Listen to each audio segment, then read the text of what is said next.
ফরিদপুর, রাঙ্গামাটি ও পঞ্চগড় সহ সারা দেশে নানা আয়োজনে পালন করা হচ্ছে বিশ্ব পরিবেশ দিবস।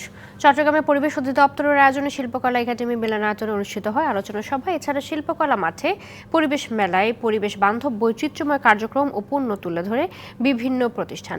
ফরিদপুরে বর্ণাঢ্য শোভাযাত্রা সরকারি প্রতিষ্ঠানের কর্মকর্তা সহ বিভিন্ন স্কুল কলেজের ছাত্রছাত্রীরা অংশ নেয়। প্লাস্টিক পলিথিন বর্জন করি, সুস্থ সুন্দর জীবন গড়ি এই প্রতিপাদ্য নিয়ে মাগুরায় মানববন্ধন হয়। মানববন্ধন শেষে স্মারকলিপিতে দূষণ দখল প্রতিরোধ সহ পরিবেশ সুরক্ষায় ৯ দফা দাবি তুলে ধরা হয়। এছাড়া পঞ্চগড়, রাঙ্গামাটি, নরসিংদী ও নাটোরের নানা আয়োজনে পালিত হচ্ছে দিবসটি।